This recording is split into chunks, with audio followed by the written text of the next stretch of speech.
खुलुमबाय बेयो बड'लेण्ड इंखं टेलिभिजन दिनै 16 फेब्रुवारि 2023 बृहस्पतिबार खालि सानसेनि बरादखौ नोंथांमोननि खाथियाव लाबोदों आं सदानन्द दैमारिया।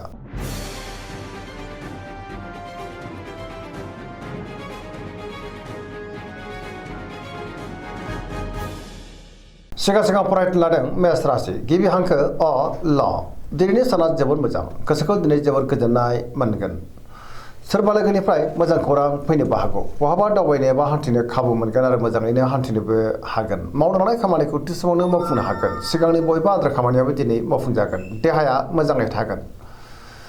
रांखावरियाव दिनै जोबोर मोजां होनजायो। गोबां धोन आरजिनोबो हागोन। आयआबो दिनै बांनो हागौ। बेफार फालांगियाव दिनै जोबोर मोजां मुलाम्फा मोनगोन। सोरबा लोगोनिफ्राय थोजासे हेफाजाब मोननो हागौ। न'खराव बिसि फिसायनि गेजेराव अनलायनाय फैगोन। बिमा बिफानिफ्राय अननाय आरो बोरखौ मोननो हागौ। गुबुननि गोसोखौ बोनो हागोन।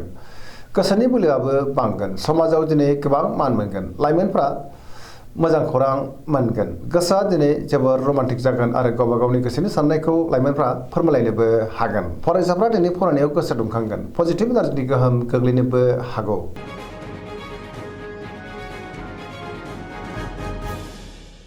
वृष राशि गिबि हांखो इ उ ब दिनैनि साना जोबोद मोजां गोसोखौ दिनै जोबोर गोजोननाय मोनगोन। गोसोनि बोलोआ बांगोन। मावनो लानाय खामानिखौ थि समावनो आरो गोरलैयै मावफुंनोबो हागोन। माबा मोनसे मोजां खौरां मोननोबो हागौ। गोसोआव दिनै गियाना बांगोन। गोथों आरो गोग्गो साननो रोंगोन। समाजाव मान मोननो हागोन। रांखावरियाव मोजां। बेफार फालांगियावबो दिनै जोबोर मोजां मुलाम्फा मोननो हागोन। आयआबो दिनै बांनो हागौ। न'खराव बिसि फिसायनि गेजेराव अनलायनाय फैगोन। बिदा फंबायजों मोजां सोमोन्दो थागोन। देहाया दिनै मोजाङैनो थागोन। अब्लाबो नाथाय जानाय लोंनायाव सांग्रां जानांगोन। जायखि खामानि मावनानै मोनफ्रोमबो खामानिखौनो दिनै गोरलैयैनो मावफुंलांनो हागोन। सिगांनि बबेबा आद्रा खामानियाबो दिनै मावफुंजानो हागौ। लोगोफोरनिफ्राय हेफाजाब मोनगोन। गोसोनि साननायफ्रा मोगथाङाव जाफुंनो हागौ। पजिटिभ एनार्जिनि गोहोम गोग्लैगोन। लाइमोनफ्रा दिनै जोबोद रमान्टिक जागोन।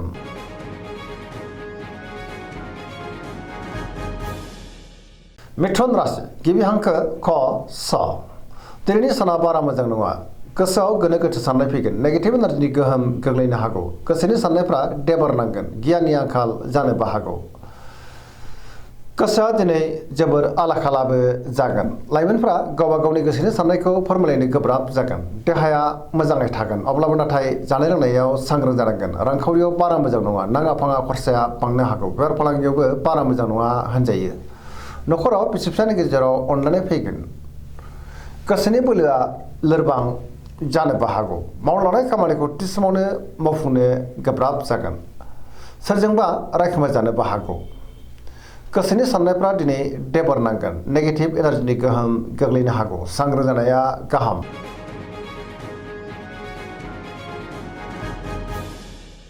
कर्कट राशि गिबि हांखो ड ह दिनैनि साना जोबोद मोजां गोसोखौ दिनै जोबोर गोजोननाय मोनगोन। बहाबा हान्थिनो एबा दावबायनो खाबु मोननो हागौ। सोरबा लोगोजों बाख्नाय जानोबो हागौ। गोसोनि साननायफ्रा मोगथाङाव जाफुंनो हागौ। गोसोआव दिनै पजिटिभ साननाय फैगोन। गोथों आरो गोग्गो साननो रोंगोन। गियाननि आंखाल जानाय नङा। मावनो लानाय खामानिखौ थि समावनो आरो गोरलैयैनो मावफुंनोबो हागोन। रांखावरियाव जोबोर मोजां होनजायो। बेफार फालांगियावबो दिनै जोबोर मोजां मुलाम्फा मोनगोन। न'खराव बिसि फिसायनि गेजेराव अनलायनाय फैगोन। समाजाव दिनै लोगो लेवा बांगोन। देहाया मोजाङै थागोन। गुबुननिफ्राय थोजासे हेफाजाब मोननो हागौ। न'खराव बिसि फिसायनि गेजेराव मोजां सोमोन्दो थागोन। फरायसाफ्रा दिनै फरायनायाव गोसो दुंखांगोन आरो मोजां फिथाइ मोनगोन। गुबुनजों मोजां सोमोन्दो लाखिनोबो हागोन। धोरोमारि बिथिङावबो दिनै गोसो दुंखांनो हागौ।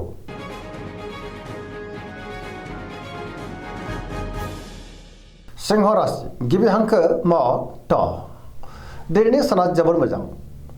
पजिटिभ एनार्जिनि गोहोम गोग्लैगोन। गोसोआव गोथों आरो गोग्गो साननाय फैगोन। गियाननि आंखाल जानाय नङा। मावनो लानाय खामानिखौ थि समावनो आरो गोरलैयैनो मावफुंनो हागोन। सोरबा लोगोनिफ्राय हेफाजाब मोननो हागौ। बहाबा दावबायनो एबा हान्थिनो खाबु मोनगोन आरो मोजाङैनो हान्थिनोबो हागोन। रांखावरियाव मोजां। अब्लाबो नाथाय खरसायाबो बांनो हागौ। बेफार फालांगियाव दिनै जोबोर मोजां मुलाम्फा मोनगोन। गोसोनि साननायखौ गुबुननो फोरमायनोबो हागोन। न'खराव दिनै बिसि फिसायनि गेजेराव अनलायनाय फैगोन। समाजाव दिनै मान मोनगोन।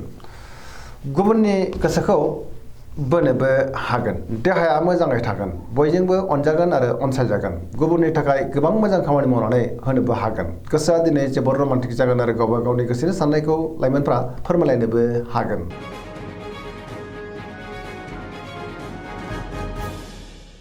कन्या राशि गिबि हांखो प थ दिनैनि साना जोबोर मोजां गोसोखौ दिनै जोबोर गोजोननाय मोनगोन बयजोंबो मोजां सोमोन्दो लाखिनो रोंगोन गोसोआव पजिटिभ साननायबो फैगोन गोथों आरो गोग्गो साननो रोंगोन गियाननि आंखाल जानाय नङा रांखावरियाव मोजां अब्लाबो नाथाय खरसायाबो बांनो हागौ बेफार फालांगियाव दिनै जोबोर मोजां मुलाम्फा मोनगोन देहाया मोजाङैनो थागोन गोबां मुंदांखा सुबुंजों लोगो मोनज्लायगोन नखराव बिसि फिसायनि गेजेराव अनलायनाय फैगोन गोबां खामानियाव मुखुबबो थागोन सोरजोंबा बाख्नाय जानो हागौ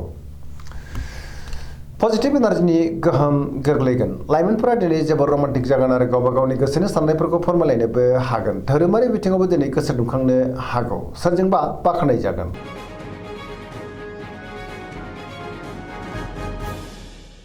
तुला राशि गिबि हांखो र ट दिनैनि साना जोबोर मोजां गोबां रोखोमनि सिगांनि जेंनाफ्रा दिनै सुस्रांजानो हागौ गियाननि आंखाल जानाय नङा गोसोनि बोलोआ बांगोन गोसोनि साननायफ्रा मोगथाङाव जाफुंनोबो हागौ मावनो हानाय खामानिखौ थि समावनो आरो गोरलैयैनो मावफुंनो हागोन देहाया मोजाङै थागोन रांखावरियाव मोजां अब्लाबो नाथाय खरसायाबो बांगोन नखराव बिसि फिसायनि गेजेराव अनलायनाय फैगोन बिदा फंबायजों दिनै मोजां सोमोन्दो थागोन गुबुनजों मोजां सोमोन्दो लाखिनोबो रोंगोन गुबुननि थाखाय गोबां मोजां खामानि मावनानै होनोबो हागोन गोदान थांखि लानो रोंगोन सेंग्रा सिख्लाफ्रा दिनै जोबोर रमान्टिक जागोन आरो गावबा गावनि गोसोनि साननायखौ फोरमायलायनोबो हागोन पजिटिभ एनार्जिनि गोहोम गोग्लैनोबो हागौ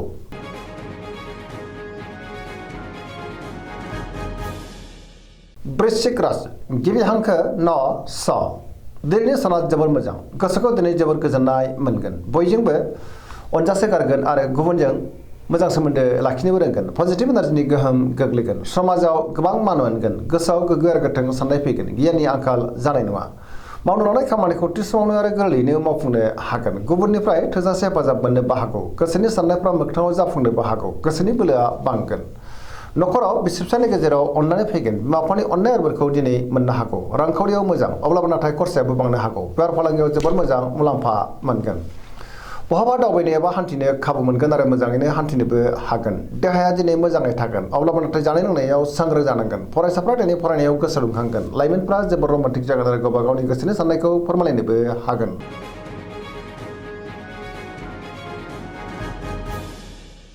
धनु राशि गिबि हांखो ध फ भ दिनैनि साना जोबोर मोजां गोसोखौ दिनै जोबोर गोजोननाय मोनगोन गोसोनि बोलोआ बांनो हागौ मावनो लानाय खामानिखौ थि समावनो आरो गोरलैयैनो मावफुंनोबो हागोन सोरबा गोदान सुबुंजों बहाबा लोगो मोनज्लायनो हागौ आरो सिनायथि जालायगोन गोसोनि साननायफ्रा मोगथाङाव जाफुंनोबो हागौ रांखावरियाव मोजां बेफार फालांगियावबो दिनै जोबोर मोजां मुलाम्फा मोननो हागोन समाजाव मान मोनगोन बहाबा हान्थिब्ला दिनै जोबोर मोजां आरो मोजाङैनो हान्थिनोबो हागोन नखराव बिसि फिसायनि गेजेराव अनलायनाय फैगोन गोबां मोजां खाबुबो दिनै मोननो हागौ लाइमोनफोरनि गोसोआ दिनै जोबोर रमान्टिक जागोन आरो गावबा गावनि गोसोनि साननायफोरखौबो फोरमायलायनोबो हागोन पजिटिभ एनार्जिनि गोहोम गोग्लैनो हागौ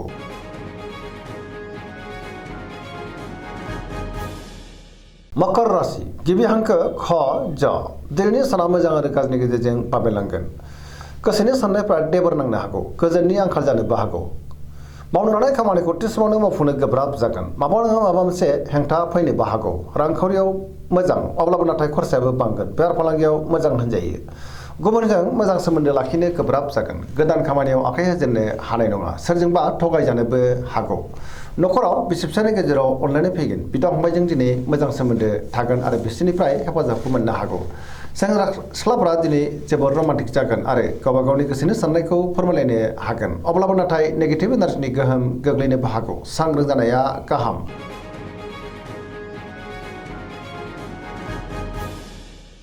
कुम्भ राशि गिबि हांखो ग स दिनैनि साना मोजां आरो गाज्रिनि गेजेरजों बाबेनलांगोन सोरजोंबा दान्थे बिदान्थे एबा एना एनिबो जानो हागौ सोरजोंबा रायखोमा जानोबो हागौ गोसोखौ दिनै जोबोर गुलाय गुजाय मोनगोन मावनो लानाय खामानिखौ थि समावनो मावफुंनो हायोब्लाबो माबा नङा माबा मोनसे गोरोन्थि जालांनोबो हागौ सोरबा लोगोनिफ्राय हरखाबै गाज्रि खौरांबो मोननो हागौ गोबां मुंदांखा सुबुंजों लोगो मोनज्लायगोन रांखावरियाव मोजां अब्लाबो नाथाय खरसायाबो बांगोन देहाया दिनै बारा मोजां थानाय नङा गोबां रोखोमनि देहायारि जेंनाजों मोगा मोगि जालांनोबो हागौ नखराव बिसि फिसायनि गेजेराव अनलायनाय फैगोन गुबुननिफ्राय हेफाजाब मोननो गोब्राब जानो हागौ बहाबा दावबायनो एबा हान्थिनो खाबु मोनगोन अब्लाबो नाथाय नेगेटिभ एनार्जिनि गोहोम गोग्लैनो हागौ सांग्रां जानाया गाहाम